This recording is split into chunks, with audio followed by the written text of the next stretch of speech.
But within their ranks, a drama plays out. Two hyena cubs, born in rival territories, struggle to survive as their clans wage war.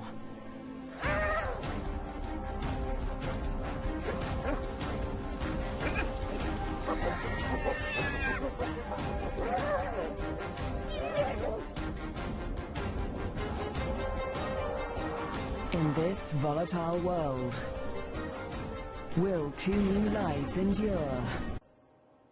The Lua Plain, flat, dry, merciless. Temperatures soar and water is scarce.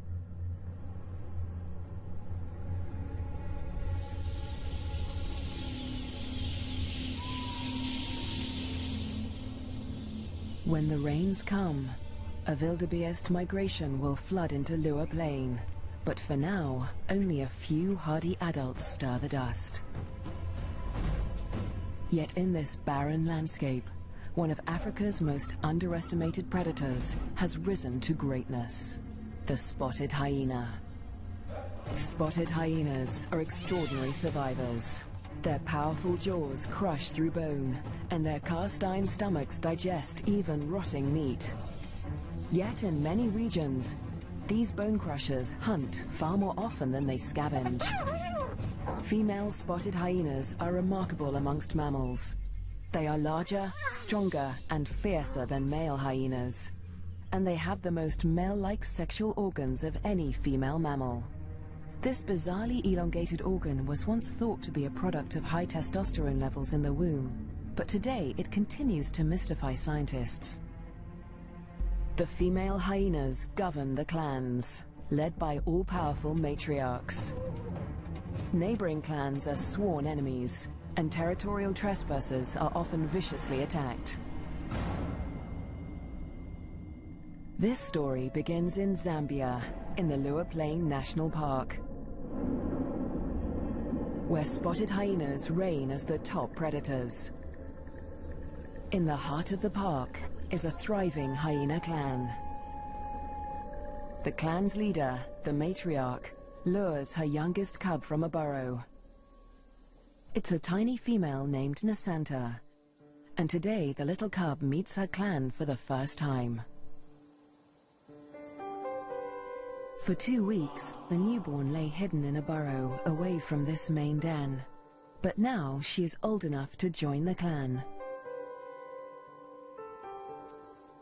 Nasanta raises her leg in the typical hyena greeting, allowing her clanmates to identify her distinctive scent. The clan will recognize her by this smell, and she in turn must learn to recognize theirs.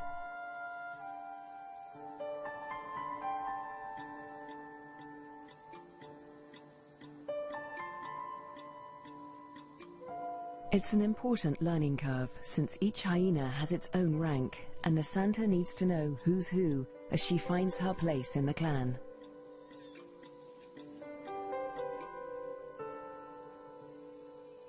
Fortunately, when it comes to rank, Nasanta has a head start. She and her twin sister get more than just milk from their mother. As cubs, they also inherit her superior status. As the matriarch, their mother ranks highest in the clan and enjoys the support and protection of all of the clan's dominant females. Nobody dares to confront her or her cubs. But not all hyenas live such charmed lives. 4 kilometers to the southwest is another clan, Nasanta's clan's greatest rival. This clan abounds with cubs. Most are the offspring of the high-ranking females, but one among them is different. His name is Twambo, and he is the son of a low-ranking female. Like Nasanta, Twambo inherits his mother's rank, but this time, it's not a blessing. Low-ranking hyenas are often bullied by the clan, and with his mother's rank, Twambo will be a target. His mother will care for him, but she won't dare to defend him from the more dominant females or their cubs. Behind her lies Twambo's father. He's the alpha male, the top-ranking male in the clan. But all spotted hyena males are subordinate to the females. He ranks even lower than Twambo's mother. Twambo will get little support from his low-ranking parents. He'll have to face his clanmates alone.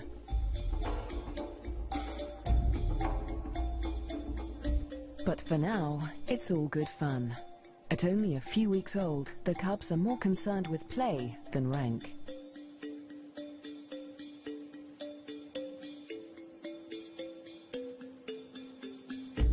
For Twambo, the worst is yet to come.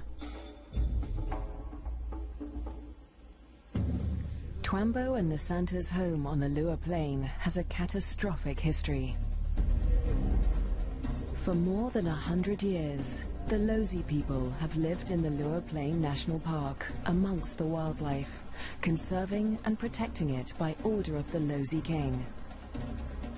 But a decade ago, around the turn of the 21st century, everything changed. A scourge of poachers invaded Lua Plain. Weapons streamed in from war-torn Angola, and a massacre was unleashed. Lions were targeted for their valuable skins, the herds for their meat.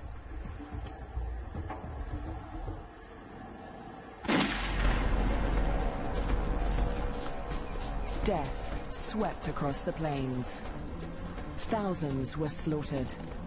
Lua's wildlife populations were devastated. By 2003, the hyena's gravest enemies, lions, were all but obliterated. Only one known lioness survived, probably the last of her species in the region. But the poachers spared the spotted hyena. With its blotchy coat, it made a poor trophy, and its meat was worthless as food. With the threat of lions eliminated, the spotted hyena came to dominate the Lua Plain. But life in Lua today still has its challenges. The last weeks of the dry season are excruciatingly hot. The landscape distorts behind a haze of heat. But today, Twambo's mother senses a change.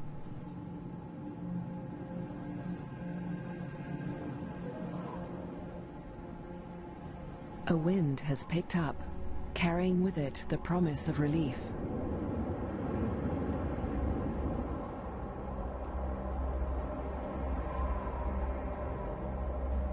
A storm approaches.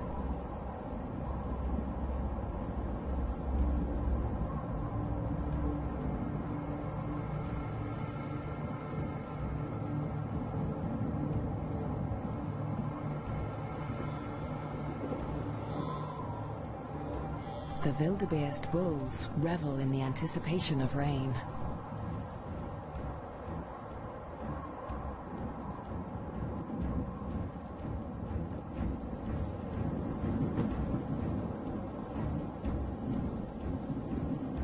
But this storm harbors a deadly threat.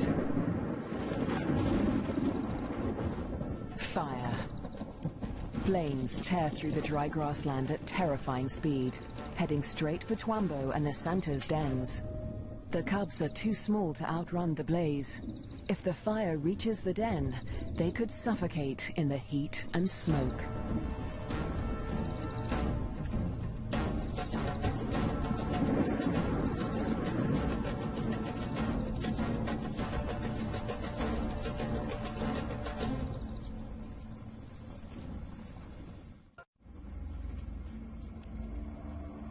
A new dawn brings the dying flames of the inferno.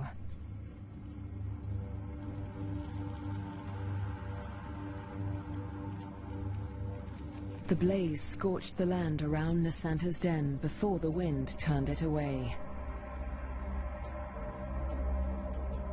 The cubs are safe, but they look out on a desolate landscape.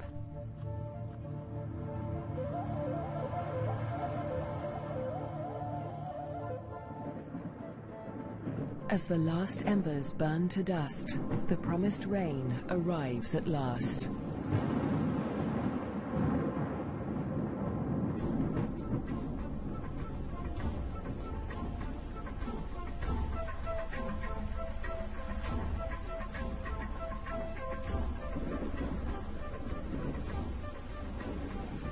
The cool downpour provides long-awaited relief from the heat and brings about a spectacular phenomenon on the plain.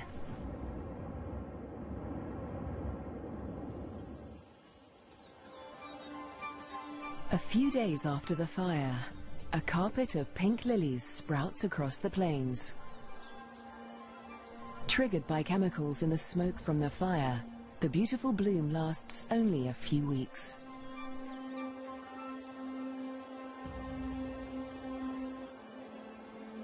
In the meantime, Nasanta's mother, the matriarch, needs to find food.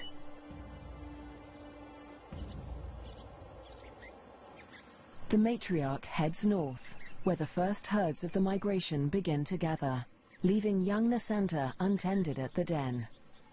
Spotted hyena milk is so rich that Nasanta can survive without suckling for days at a time, so the matriarch can afford to venture far from the den in search of food. At last, she spots a telltale sign of a potential meal. Vultures.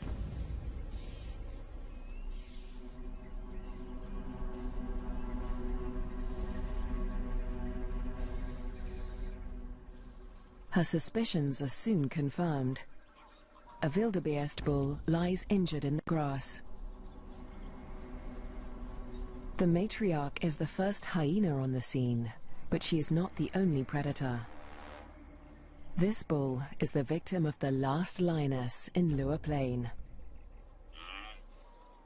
The matriarch tries to move in on the bull, but she's unnerved by the lioness. A conflict with a big cat could be fatal. The hyena keeps her distance as the bull quietly dies, not willing to provoke a conflict while the lioness remains nearby.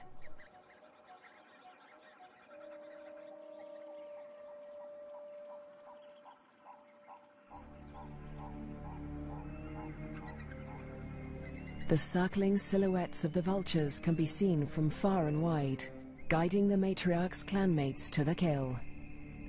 In the darkness, the hyenas feast at last.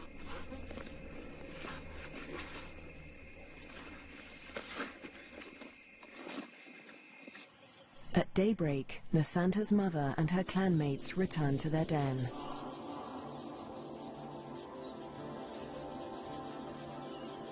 The matriarch rouses the cubs. Nasanta is larger now, and lighter fur marks her face and neck. The adults have returned with meat, a rare luxury for hyena cubs.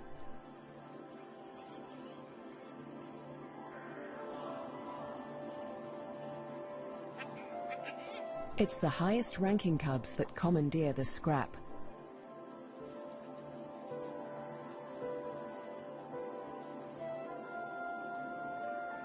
Nasanta is lost to the feast, but she fights for her share. The other top-ranking cubs are stiff competition, and they won't let lower-ranking cubs anywhere near this scrap.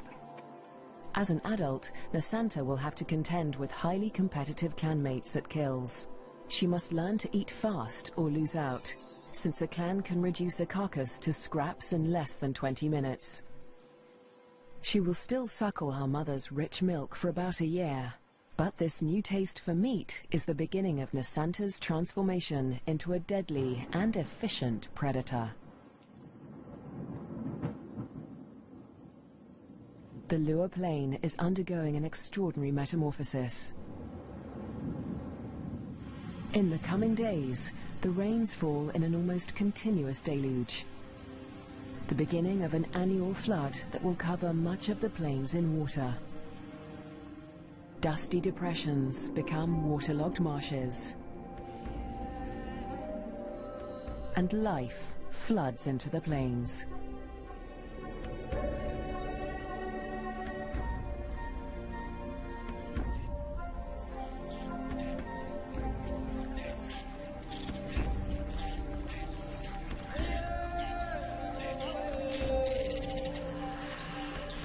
At last, the migration arrives. Just in time for the bountiful wet season, over 35,000 wildebeest descend on the plains, the culmination of the second largest wildebeest migration on Earth. Most of the cows are pregnant, and in the next few weeks, all of them will give birth.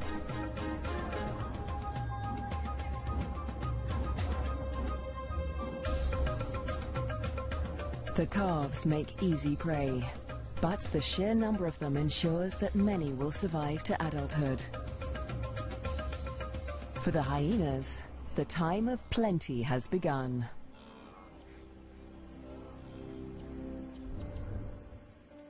Meanwhile, at the den to the north, Nasanta is finding her place in the clan. She marks the grass around the den with a distinctive scented paste from glands beneath her tail. The adults use this pasting to mark their territory.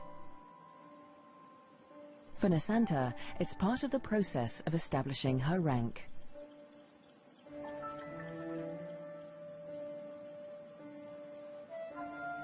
She is quickly learning to exert the status she inherited from her mother. This male flattens his ears behind his head as she approaches him, showing his submission to her. Nasanta lifts her leg in the typical hyena greeting, allowing him to recognize her distinctive scent.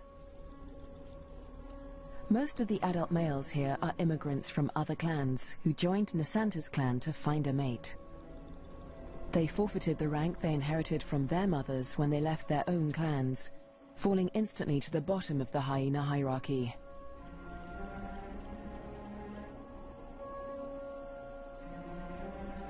Despite Nasanta's age and tiny size, this male and all the other adult immigrant males in her clan are subordinate to her.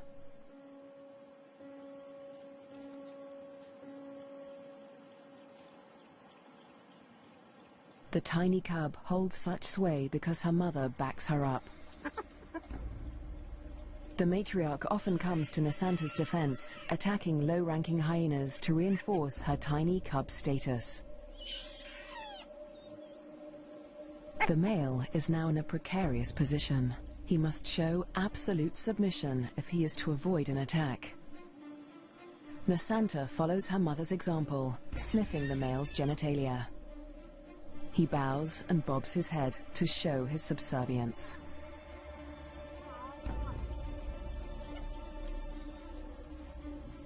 But the clan females are not convinced.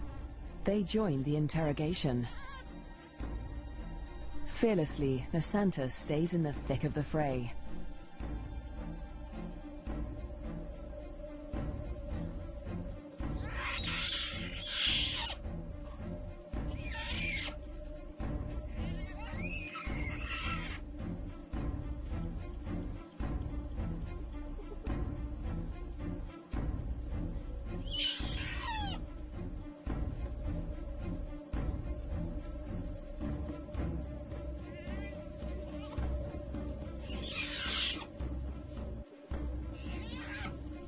The other cubs are jumpy, but Nasanta seems fearless.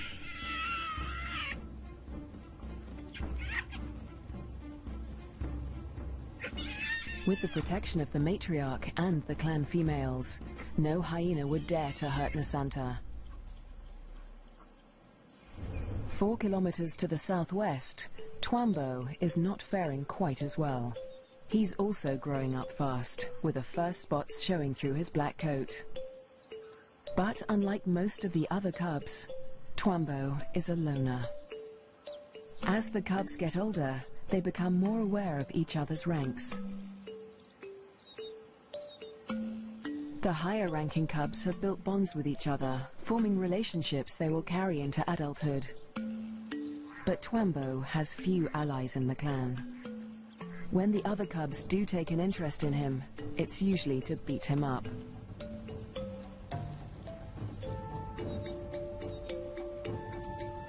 The older the cubs get, the more they pick on little Twambo. And unlike Nasanta, Twambo will get no help from his mother. He must fight his battles alone.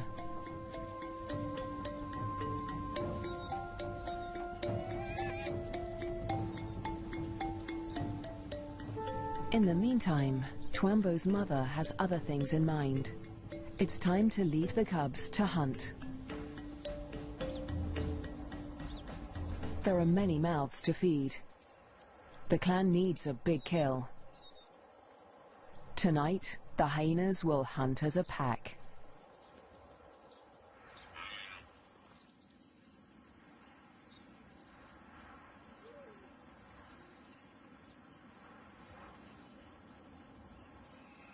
The search for prey takes Twambo's clan dangerously close to rival territory.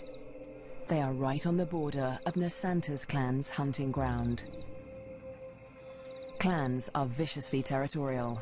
If they're discovered, a conflict could break out, but it's a risk they are willing to take. They isolate a small herd of wildebeest, seeking out the most vulnerable targets.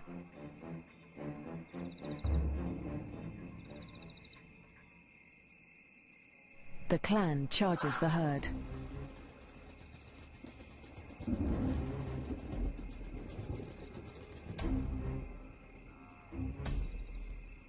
A cow bolts in panic.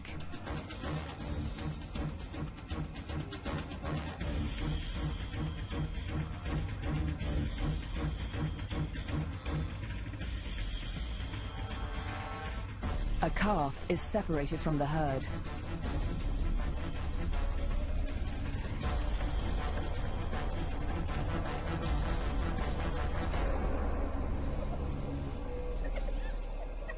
Both mother and calf fall to the deadly pack. But despite their success, the clan's proximity to rival territory makes them nervous. A violent clash with Nasanta's clan could end in serious injuries. They eat feverishly, dismembering the carcasses in minutes. The powerful jaws crush down with almost half a ton of force, tearing through bone and flesh with ease. Despite the feeding frenzy, the hyenas are anxious to avoid being discovered by their rivals. They try to drag the kills back into their own territory before they are spotted.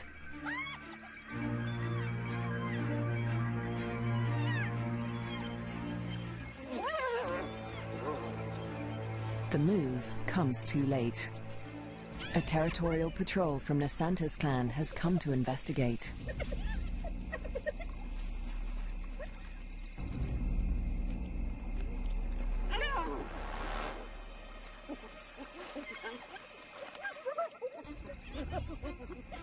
The scouts approach with caution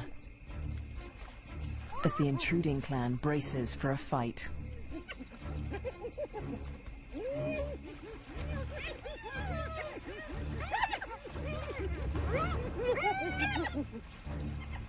Tensions are high on both fronts.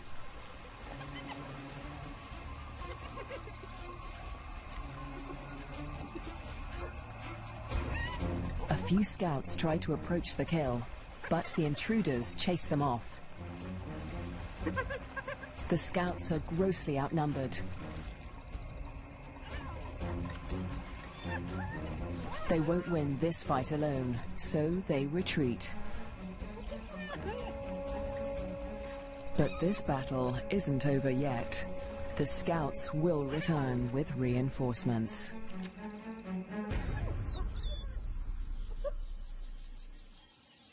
As dawn breaks, Twambo's clan continues its feast.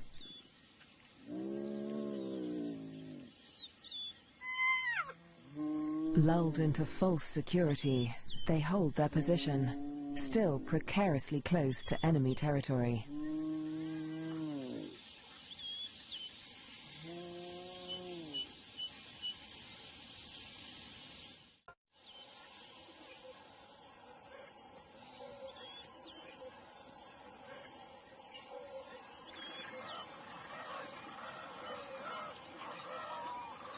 By mid-morning, the dregs of the kill are left to the lowest-ranking hyenas of Twambo's clan, who saw little of the lavish feast during the night. But they have overstayed their welcome. The scouts from Nasanta's clan have returned with reinforcements.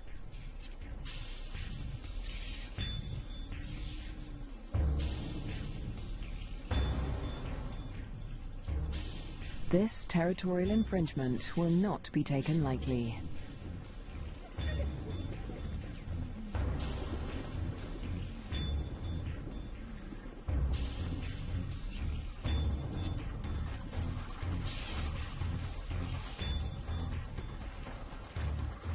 The intruders recognize the danger too late. The full force of Nasanta's clan is upon them.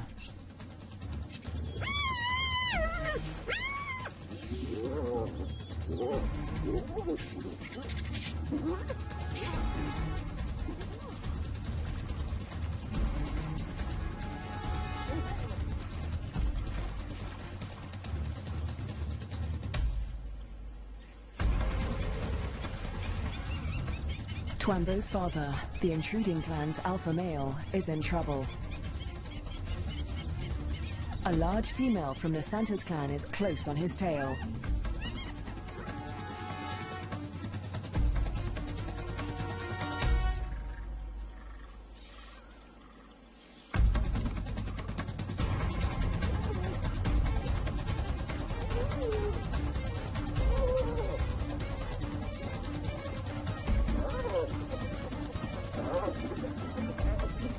He is cornered.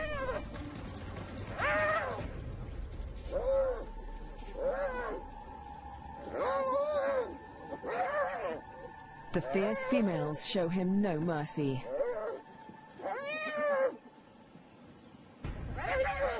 They target his spine and ears.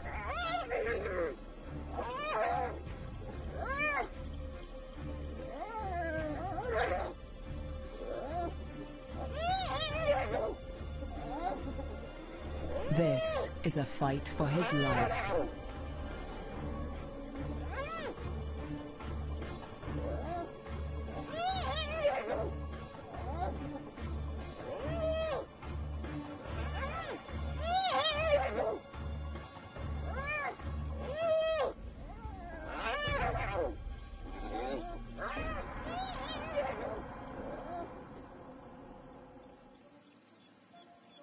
As dusk falls, the battered members of Twambo's clan return to the den.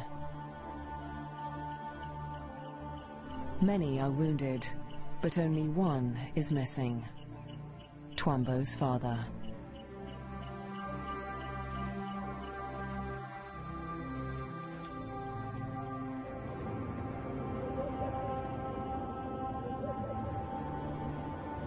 Weeks pass before he finally appears, limping and disfigured, but alive. His wounds have healed, but they will mark him for life. His ear has been ripped from his head. But the alpha male's injuries are not the worst of the fight.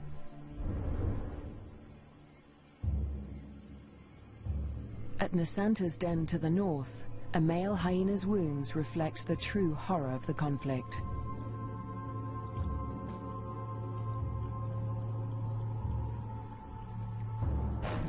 His nose and lips have been ripped from his face, healing into a permanent snarl. Next to humans, hyenas are probably one of the most fatally aggressive animals on Earth. One day, Twambo will have to breach this deadly territorial rivalry when he leaves to find a mate in a new clan.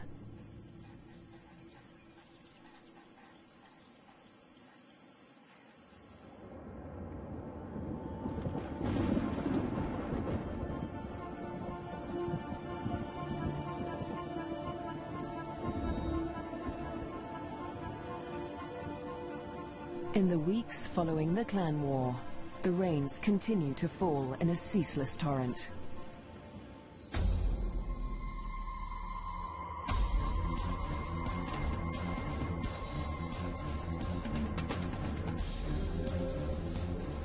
rising waters swallow vast tracts of land.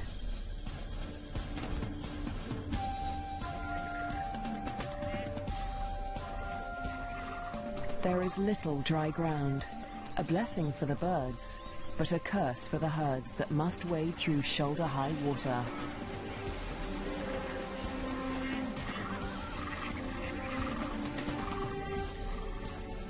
The flooding encroaches fast on Twambo's den. The adult hyenas seem to enjoy the quagmire, using it as a pantry in which to store scraps for future meals. But the cubs cannot swim as well as their parents. If the waters reach the den, they could drown. For now, the den is still dry, and Twambo and his clanmates are safe. Twambo is starting to look more like the adult hyenas. His once black coat is now a spotty mane of brown fur, and he has more than doubled in size. But his low rank remains a problem. Even the smallest cubs still actively pick on him.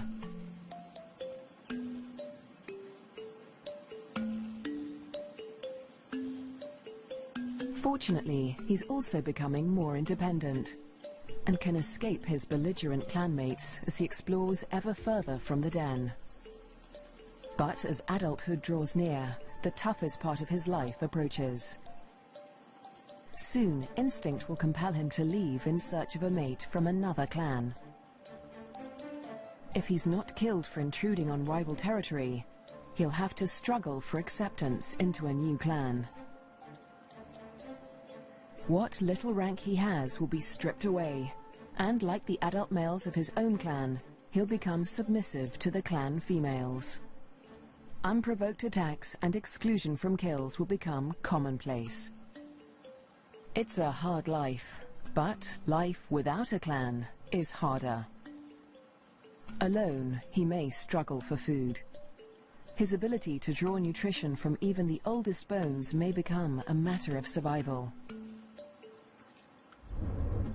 At the clan to the north, Nasanta and her sister will not suffer this fate. As high-ranking females, they will never want for food.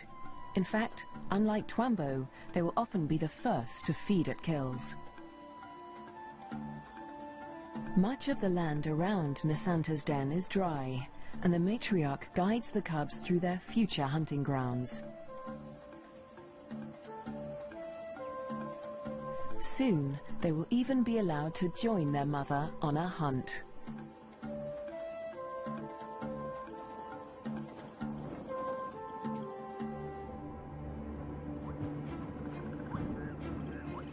At nightfall, the rains begin anew. Catfish squirm through the flooded Lua Plain as the waters rise ever higher. If the flood reaches Twambo's den, it could change everything for his clan.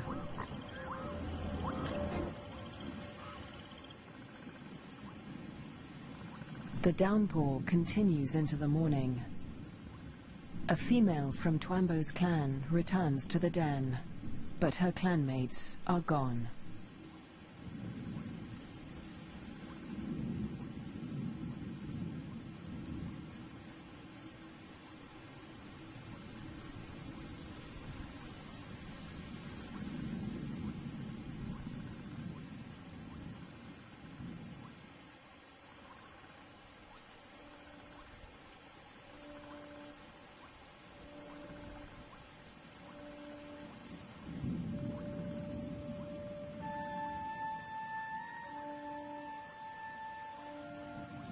The burrows lie empty.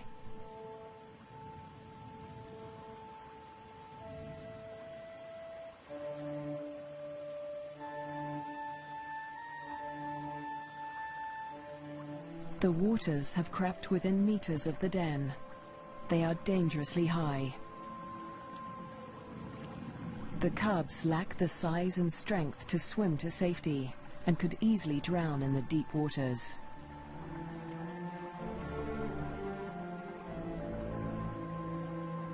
Cut off from dry land, the den could become a death trap.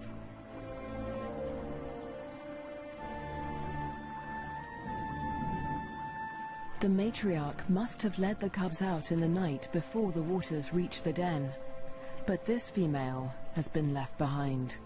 She will have to search for the clan on higher ground, or try to survive without them.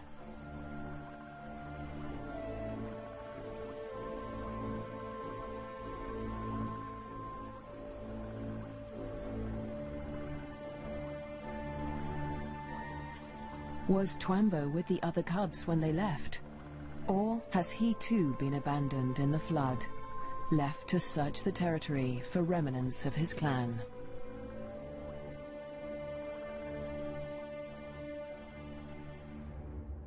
Years pass, and the fates of Twambo and his clan remain uncertain.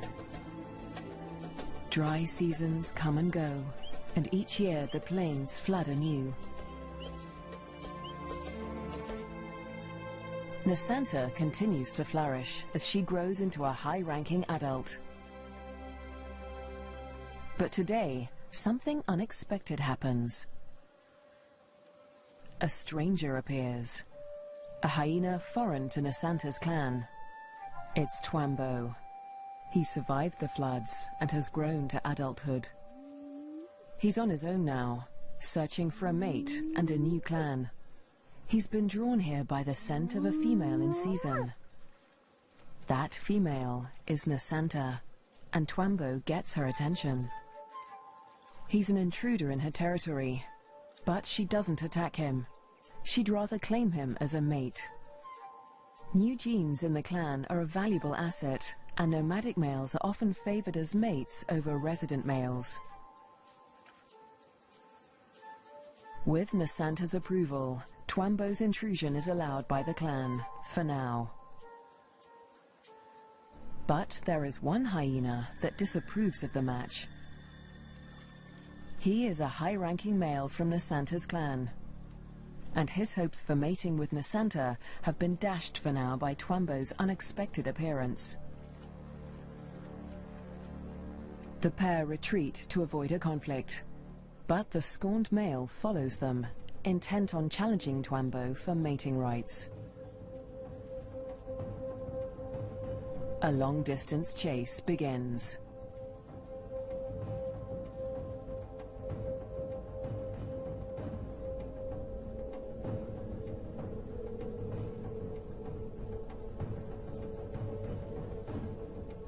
In the blistering midday heat, Twambo and Nasanta try to outrun their pursuer.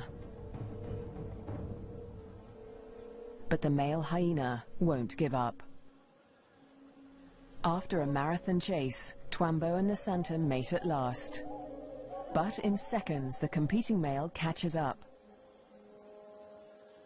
He's still desperate to mate, but he will have to get past Twambo first. Mating is no simple task for spotted hyenas. Because of Nasanta's male-like genitalia, it takes much maneuvering for Twambo to cover her successfully. Without her consent, no male can force her to mate. But that doesn't stop the scorned male from trying. He attempts to mount Nasanta from behind Twambo.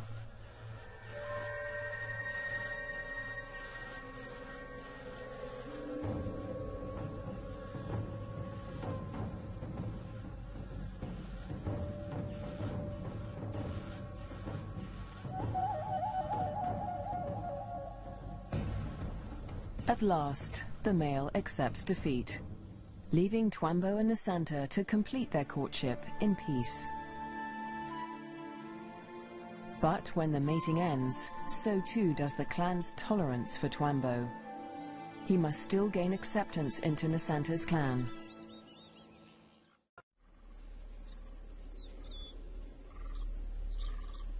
The next day, Twambo approaches Nasanta's den to attempt to gain acceptance.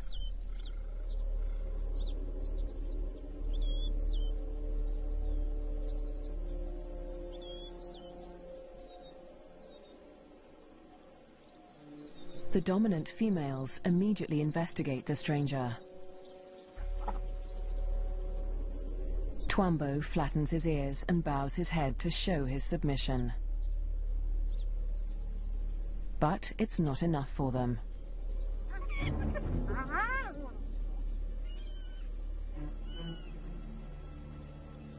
He's still a member of a rival clan, and they will attack him if he does not show complete submission.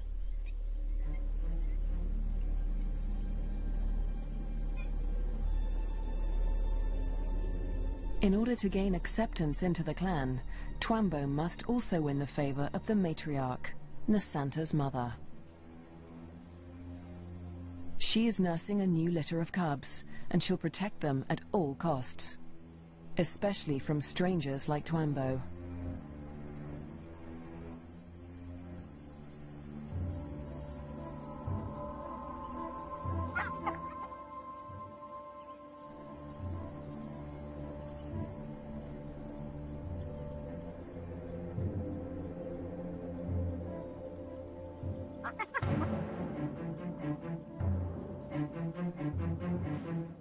Twambo keeps his head low, showing absolute deference.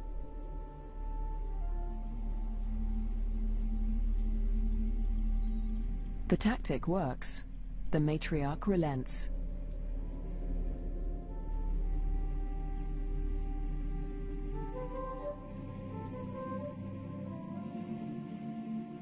Finally, she allows him to greet her by sniffing beneath her hind leg.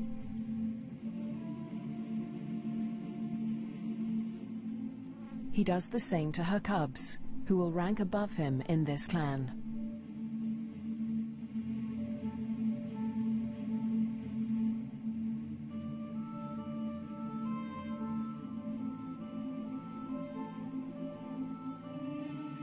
At last, he is allowed to lie down only meters from the matriarch. It seems that Twambo has been accepted into Nasanta's clan. Now, it is Nasanta that must face her toughest challenge yet. Over the next 4 months, her pregnancy comes to term. At last, the moment arrives. She sits at the entrance to a solitary burrow, where only days before, she survived an excruciating birth. Because of her unusual male-like genitalia, a female spotted hyena's first birth is always extraordinarily painful. Stillbirths are common, but Nasanta's one tiny female cub survived. Like her parents, Twambo and Nasanta, this cub will have to endure life on the lower plane. She'll be spared from a life of bullying like Twambo's because she'll inherit Nasanta's high rank. But she'll still have to survive desperate drought, torrential flooding, natural disasters, and vicious rivalries with other clans.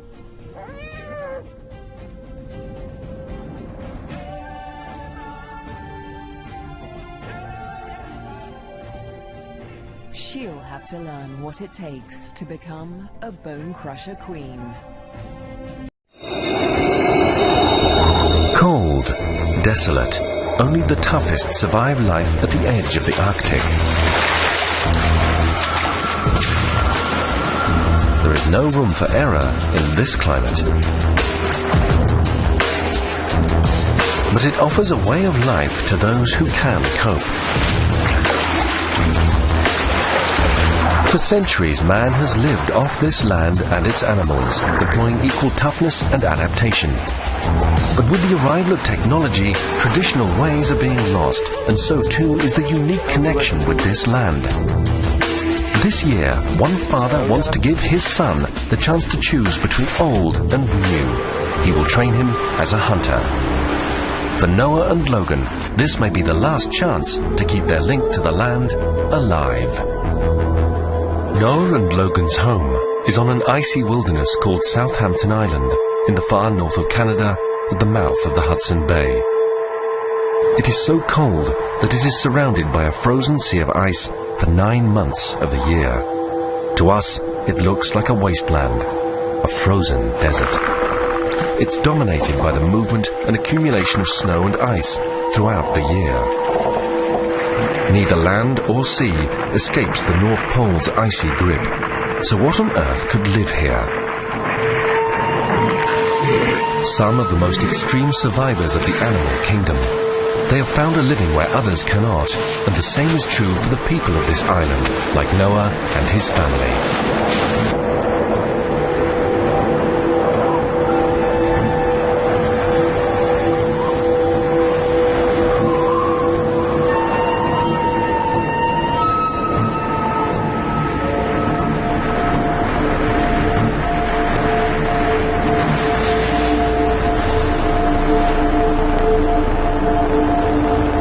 The people of Southampton Island don't need to rely on the past anymore. They have heated homes, snowmobiles, running water and TV. But these things are expensive and the community is isolated. The population is getting younger too, and about half of them are still at school and so not earning a living. Noah is taking his son out of school early today because he wants to take him on a long journey. It's the only way he can offer his son a choice about his future. Logan's grandparents and ancestors were all hunters, but he doesn't need to live off the land. Only 40 years ago there would be no other way to survive here. Noah knows that the old ways are hard, but if Logan has never learned to survive in the wild, how can he choose which way to live his life in the future? On the ice, adults and children used to work together to build their homes, and everyone had a role to play in the success of the family. They all knew what was needed from them. Noah wants to teach some of this self-reliance to Logan. His wife has made the clothes for their journey from the fur of animals Noah has caught. They are perfect for the conditions and cost them nothing. Logan's watertight boots are made from seal skin.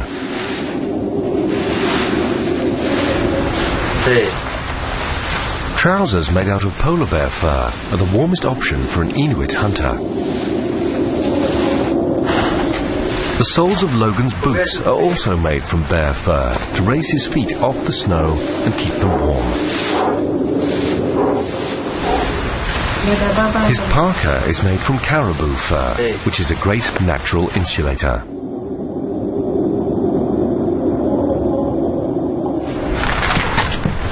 Their journey is going to be long. When they finally reach their destination, they will be marooned by snowmelt. Noah will teach Logan how to hunt for their food, and so they carry little, traveling light with only one sledge. They are staking a lot on Noah's experience.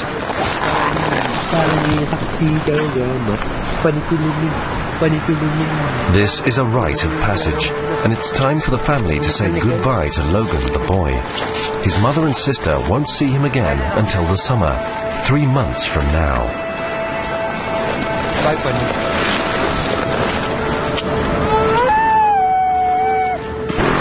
Noah also says goodbye at his mother's grave.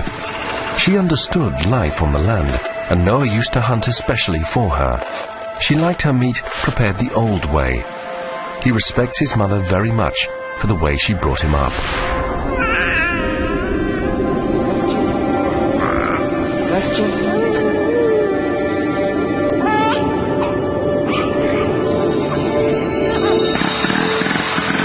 Like most children his age on Southampton Island, Logan has never been away from home this long before. There's no means of communication and no one lives where they're traveling to, so there will be no contact from now on. This is a once-in-a-lifetime opportunity for both of them. Logan hopes to see a polar bear and hunt his first seal. And Noah wants his son to feel the connection with the land. But nothing is guaranteed in this icy wilderness. Wildlife used to roam all over the island, but now they must travel farther afield. They will have to travel 800 kilometers across the tundra to the remote far side of their island, where Noah's mother used to live. This is their destination. It might look bleak to us, but it's a place where some holes in the frozen ice stay open year-round and give animals a chance. It's the place where Noah's mother told him long ago he could become a great hunter.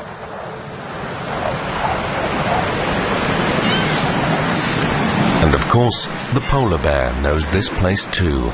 He crosses the bridge of ice to find the cracks where sea mammals come to breathe. Even though adult walruses can weigh 1,700 kilos, the walrus must always be on the lookout. The polar bear is its most dangerous enemy.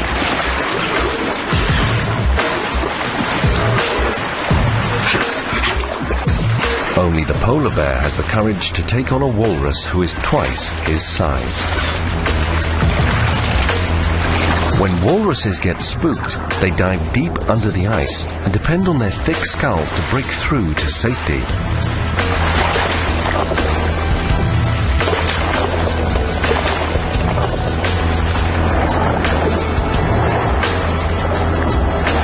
Their skin can be 4 centimeters thick and helps them deal with the tough life in the frozen north.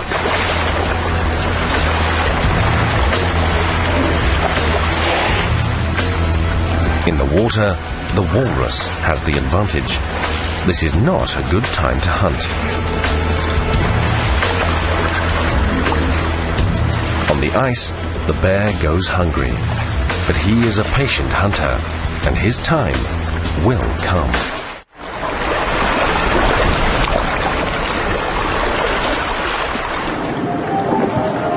Walruses are very protective mothers of their single offspring. The calf can swim from birth, but rarely leaves her side. On the surface, her calf is vulnerable, so she keeps it underwater, even when she nurses it, which she may continue to do for 2 years.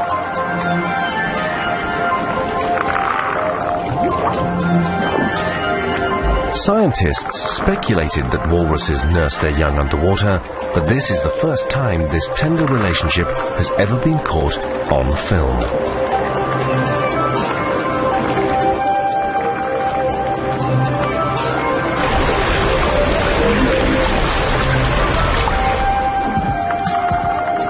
Their bond is strong, and it needs to be, as it will take 3 years for the calf to learn the knowledge needed to ensure its survival.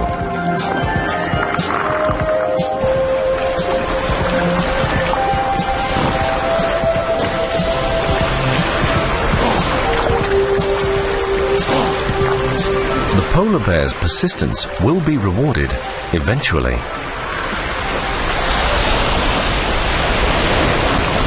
As long as the walrus keeps to the water, her calf is safe from polar bears.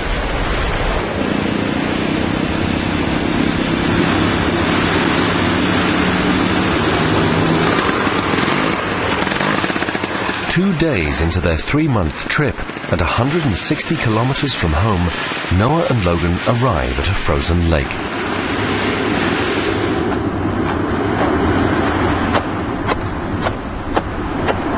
It's time to stock up on food for the rest of the journey. The ice covering this lake is only 60 centimeters thick, so they are fortunate. It could have been almost 2 meters. If their luck continues, they will find Arctic char underneath. Inuit hunters have perfected a technique for casting nets under the ice sheet.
This is Logan's first test. If he doesn't get this right, they will have wasted valuable time and energy.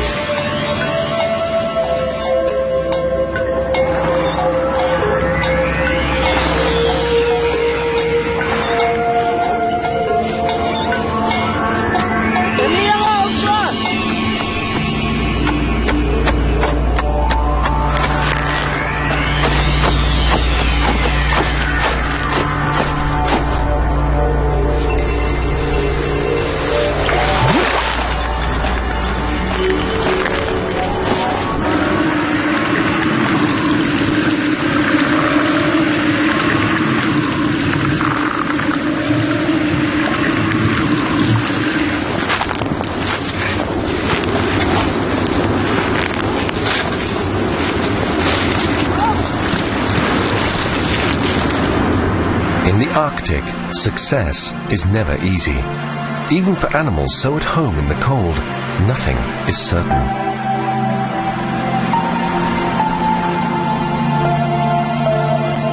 A mother polar bear and her cubs left their den just days ago. After 4 months in hibernation, she is starving and must find food soon. But the cubs face danger away from the den. The mother must be patient while her cubs grow strong.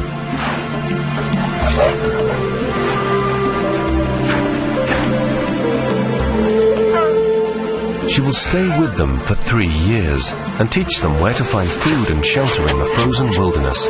They depend on her completely to survive.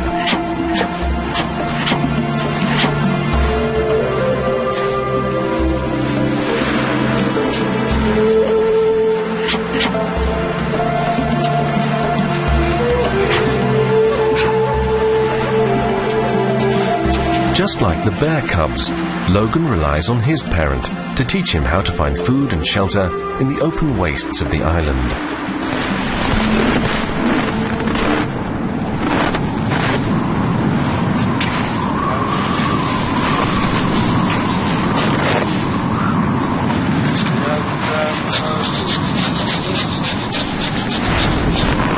The building methods and design perfected by Noah's ancestors have never needed improvement.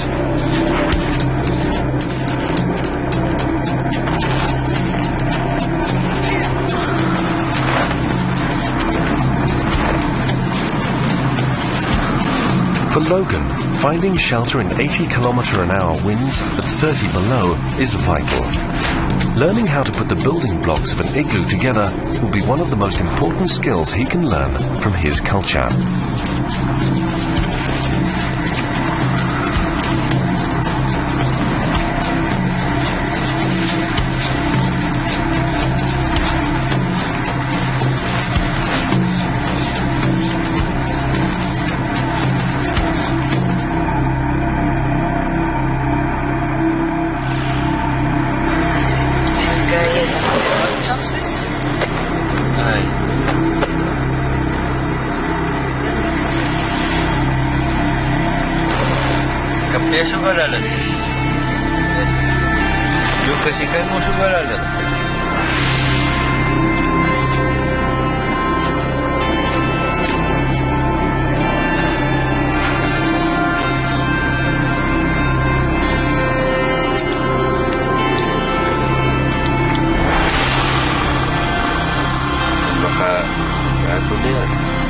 After a 24-hour day, they are thankful for the comfort of their igloo.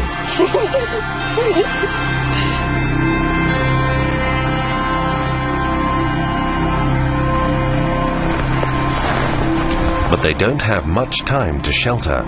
The next day, Noah and Logan leave their igloo before dawn. Today, they feel lucky. The nets are heavy. They have a good catch. Arctic char are the most northerly freshwater fish in the world, and each of these weighs about 2.5 kilos.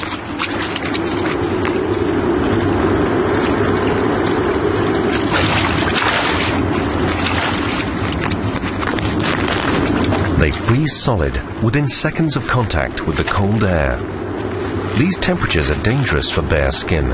It's taken Noah years to get used to the bitter cold on his hands.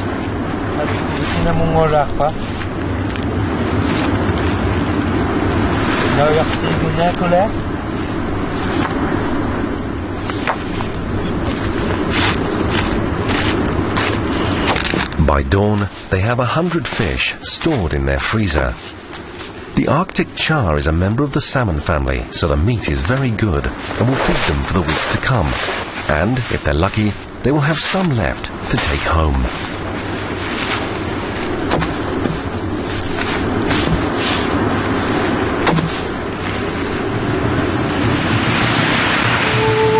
Already, Noah and Logan must abandon their igloo and frozen lake and continue their journey towards the sea.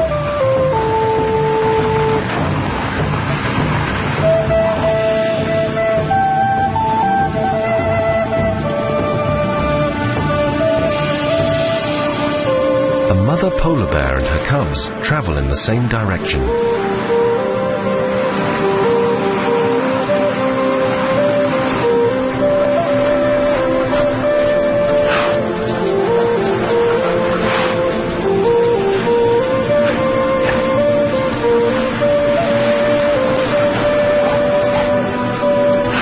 Are small, but can run fast. They will follow their mother to the ocean oasis, where she will finally be able to hunt food for them.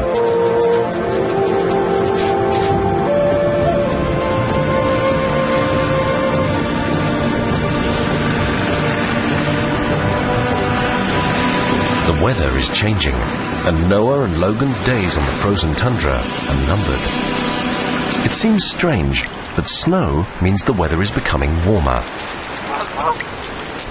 Wet snow will help melt the frozen ground cover.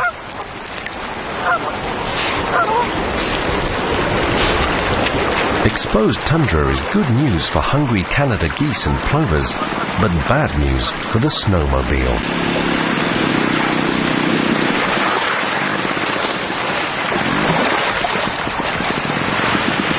They must leave the land before they get stuck and make their way down to the sea.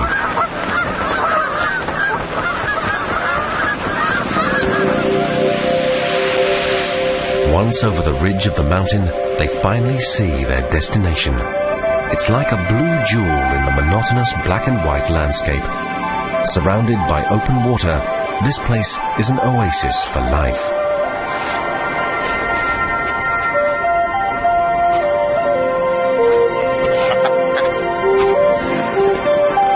Passing the open water, they reach the place where Noah's mother, Logan's grandmother, grew up, on the shore of Southampton Island.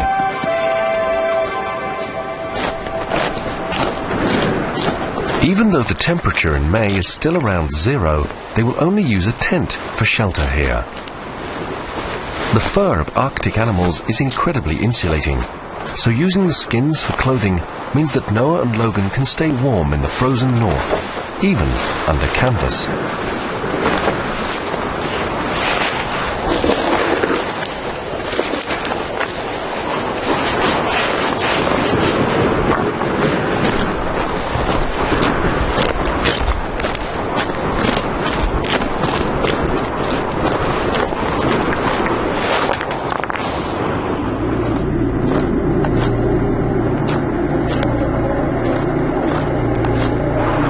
Logan's job to tie down the tent well, a small but important task. For a month, it will be their home, while they make the most of the new hunting ground.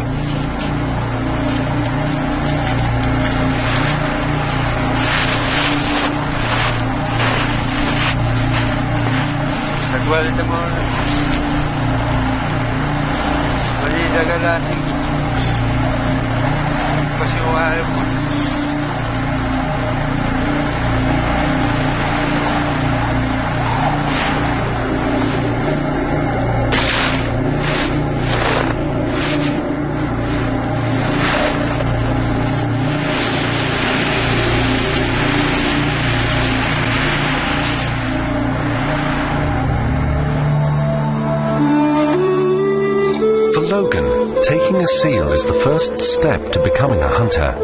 If he is to live off the land, he will need it for food and clothing. Of course, they can buy clothes and food at home, but everything is expensive in the isolated north.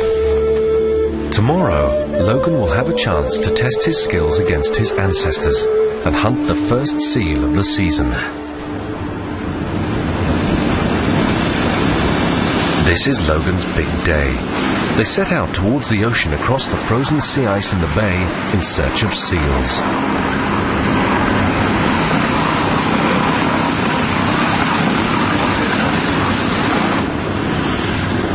Adult seals can hear them from beneath the ice.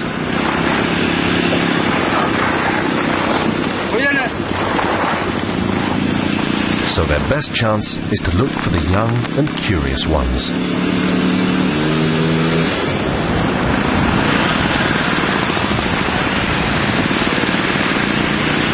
Seals are nervous animals.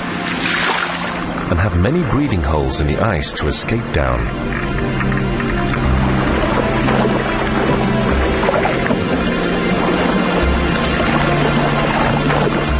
During the winter, ringed seals live in darkness under the ice, but now they're beginning to molt and spend less time feeding in the water, preferring to spend their time on the ice.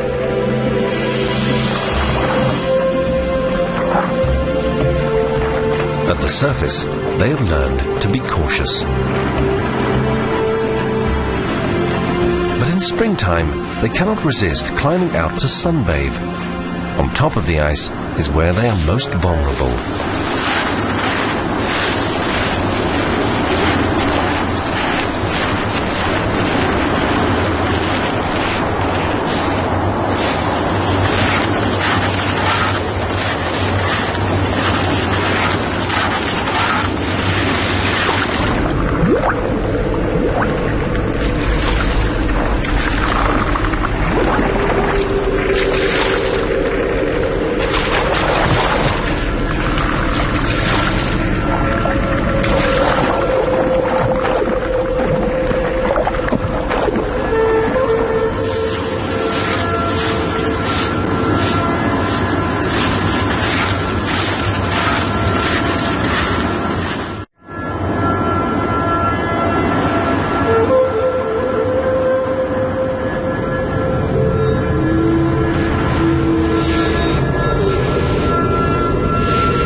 Polar bear is also looking for seals on the ice, not far from Noah and Logan. This is too good an opportunity to miss.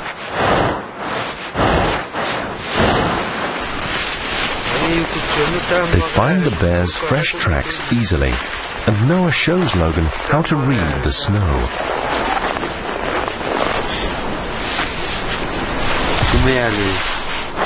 The size and softness of the print shows that it was a big male who passed here not long ago. The polar bear walks like a human on the soles of its feet rather than on its toes.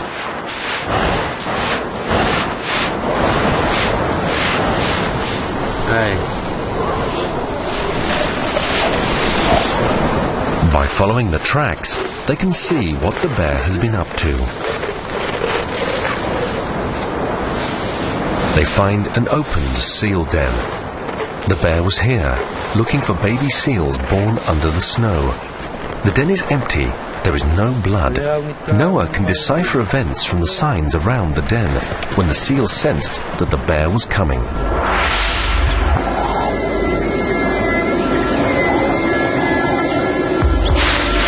From the tracks, it looks like the bear was standing very close to the den before it struck. Bears use strong senses of smell and hearing to close in on seals hidden beneath the snow. Maybe the seal heard something or sensed danger.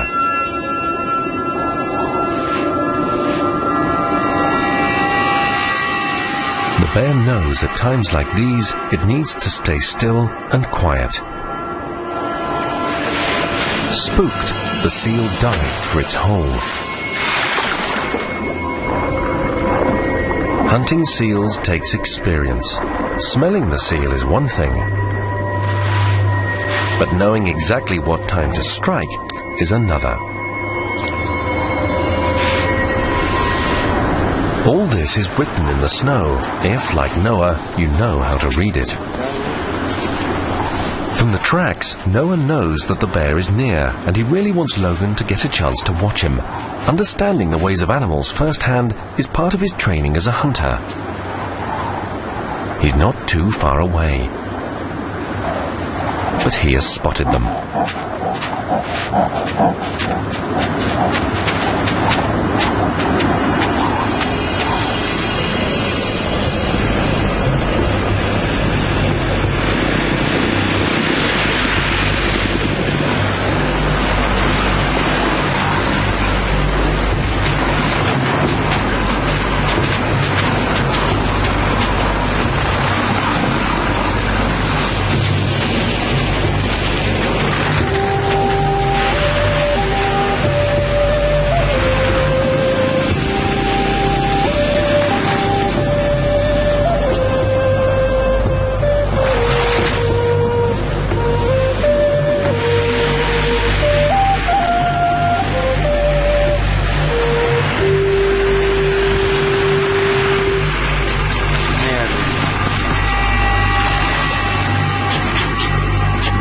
It is rare for these two hunters to come into such close proximity.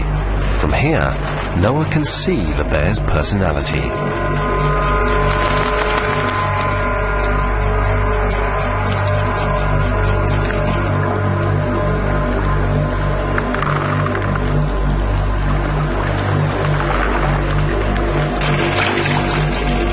Planning an escape, the bear dives underwater to search for a way out, another hole to swim to.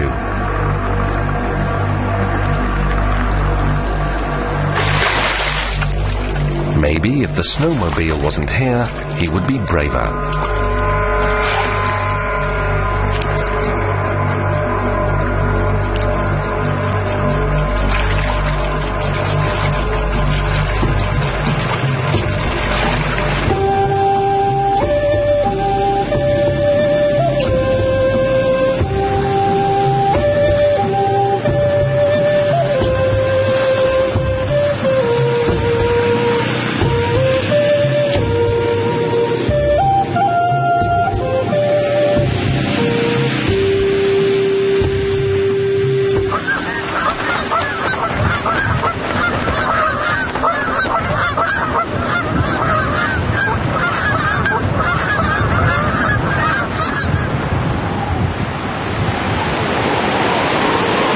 The long days of June bring the most intense sunlight on Southampton Island, and this takes its toll on the ice.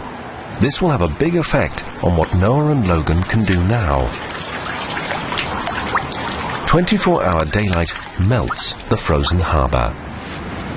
In these milder days, Noah must quickly dry their fish before it rots. It must last them the journey home.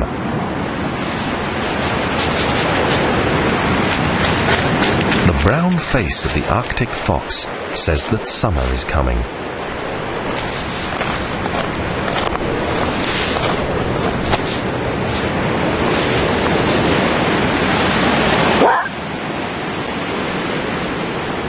The fox is a tireless hunter and scavenger patrolling the shoreline. It sees everything that goes on. A polar bear often wanders the bay, but he never bothers Noah or Logan. He smells something better farther down the ice. The carcass of a whale has been stinking for a day.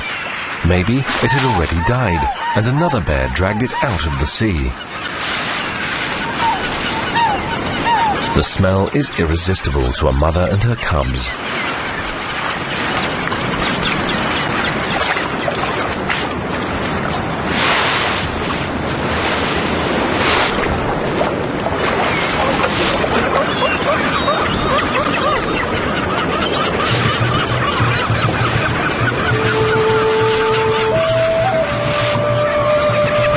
The male is dominant and his reaction unpredictable.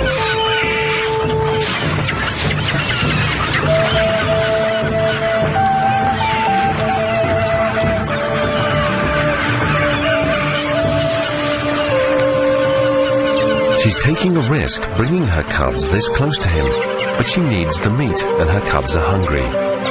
She must be sure of the best time to approach. If she gets this wrong, he could badly injure her or kill the cubs.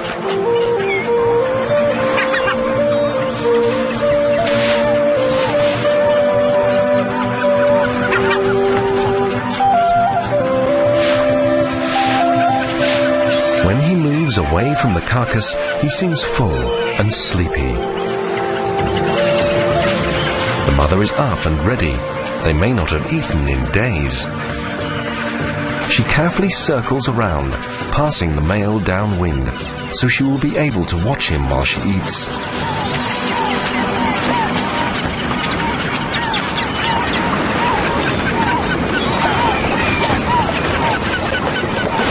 For any animal in these extreme conditions, sharing does not come easily.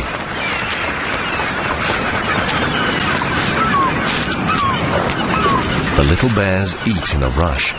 Food is scarce and competition is everywhere. There is never much time. The male probably isn't hungry, but he demands respect. The mother gets the message, and her cubs follow the lead. It must be so hard to leave the meal behind, but better to go hungry than end up dead.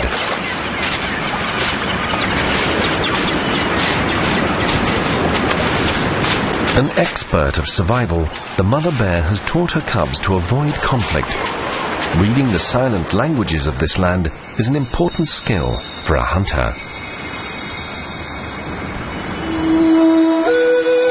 The days are growing shorter again, and the nights return. Although they haven't seen anyone else for weeks, Noah and Logan have not been lonely. Learning the stories of the land has kept them busy, and they've enjoyed each other's company.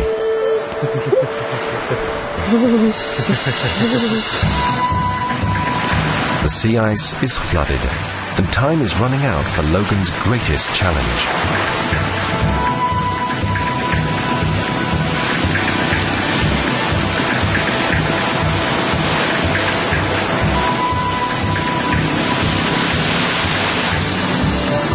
The sea ice on the bay is breaking up, and it won't last for long.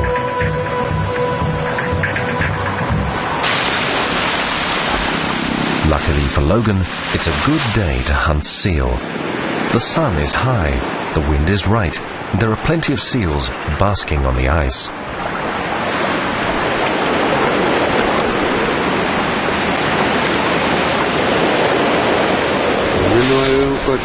Before he sets off on his own, Noah gives Logan his last instructions. He must approach the seal slowly. The rifle is only a tool. It is the hunter who must do the stalking.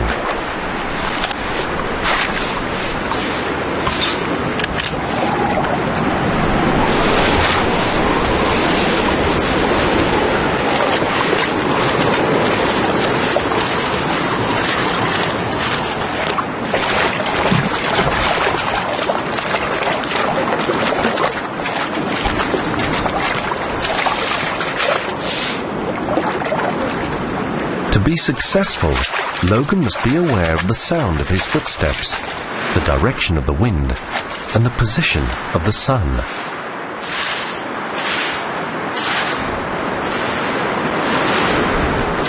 When the seal looks up, Logan must not move.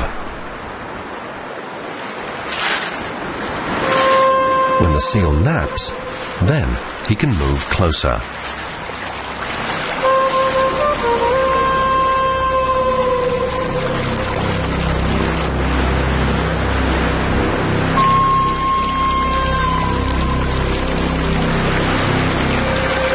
From here on, Logan's judgment is his own.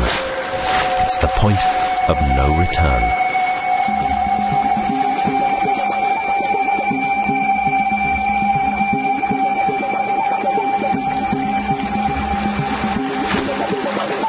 He has only one shot. If he hits in the wrong place, the seal will be lost.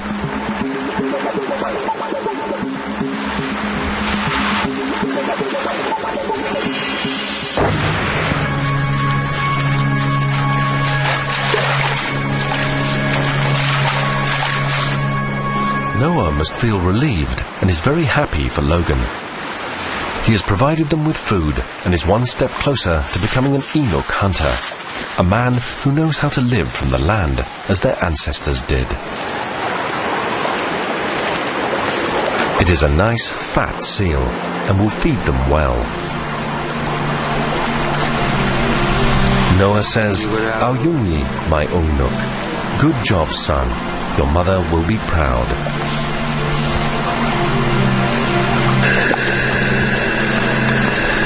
Noah and Logan celebrate his first hunt.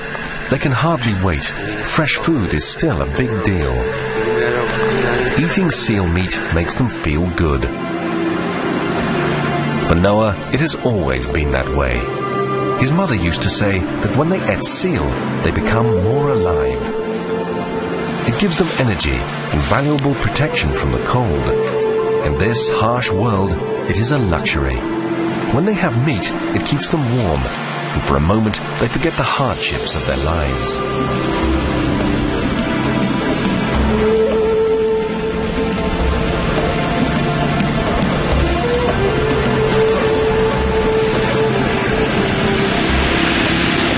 Noah and Logan must move on quickly. The sea ice is no longer their friend.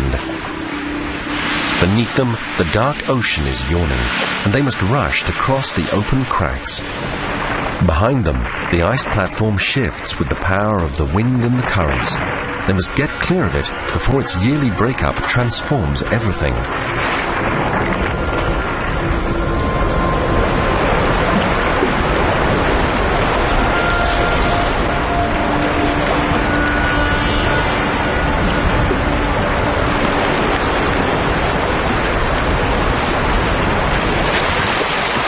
For the seal, the new season is a good time. Now they are harder for polar bears to hunt. Bears start to go hungry.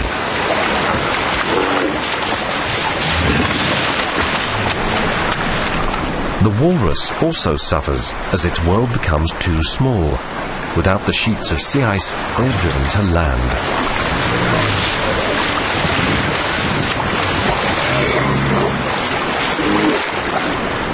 This is the season when the walruses are most vulnerable.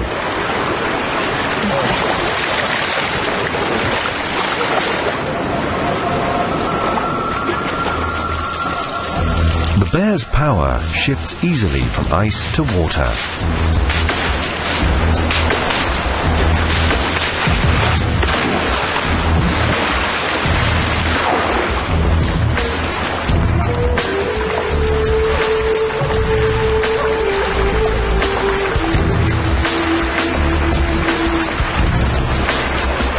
Polar bears may travel for days in and out of the sea, following a scent.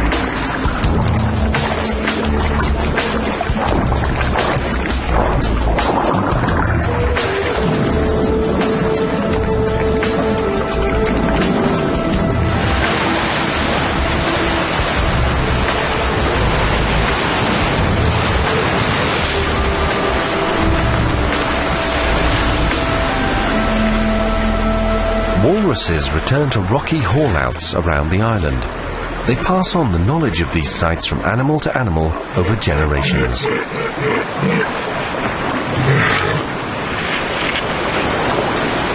They haul out onto solid ground, where they will stay for many days to rest. They are clumsy and exposed on land. Each one claims their own space on the rocks, and they let their tusks do the talking. Those with bigger tusks tend to be more dominant and get the best positions. Broken tusks can indicate lower rank and the worst choice of haul-out for the unlucky walrus. In July, this side of Southampton Island is mostly free from snow and ice. On the tundra, the summer season comes to life.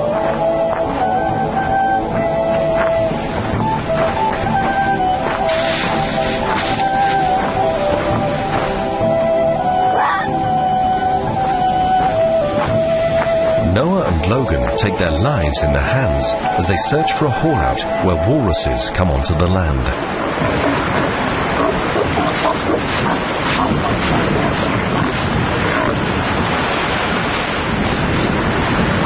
Although they don't commonly attack people, the huge bulk of a male walrus could do a lot of damage.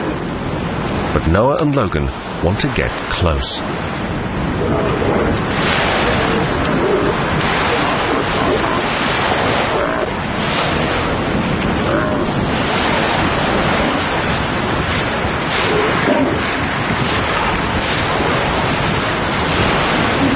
They approach from downwind, but somehow they still sense them.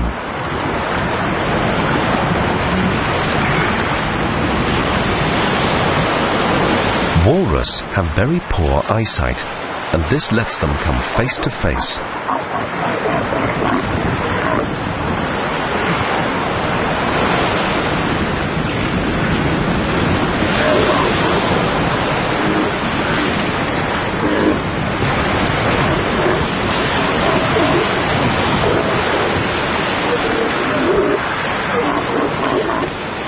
In his time as a hunter, Noah has seen many remarkable sights on the island. Once, he saw a great polar bear, or nanook, who had found a way to get close to walruses. The polar bear is the only animal brave enough to challenge a walrus.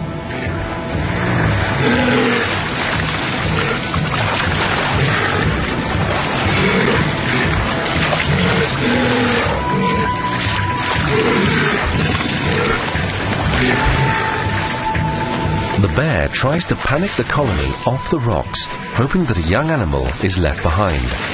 His plan is a good one.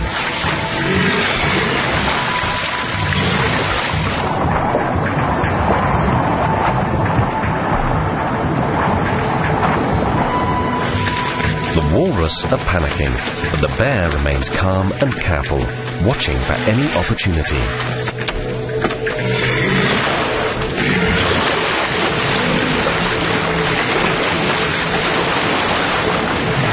He finds a calf abandoned in the chaos.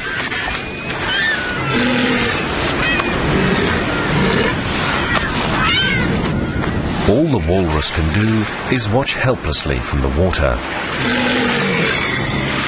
Walrus are not the bear's usual prey.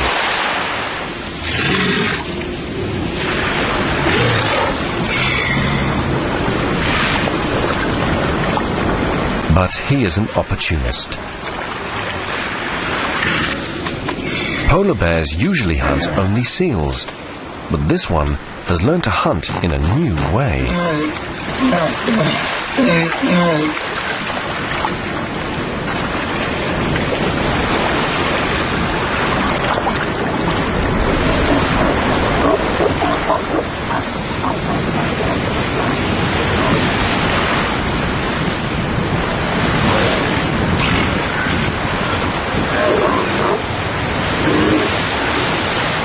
Without ice, Noah and Logan cannot move. On an island near the North Pole, the summer season leaves them restless. They want to hunt, but even caribou fur isn't good enough for clothes yet. They must wait a few weeks longer before they can return. They have shared so much on their journey. Now they look forward to the time when they can travel across the frozen land again. After 3 months away, Logan will be able to decide which way of living means the most to him.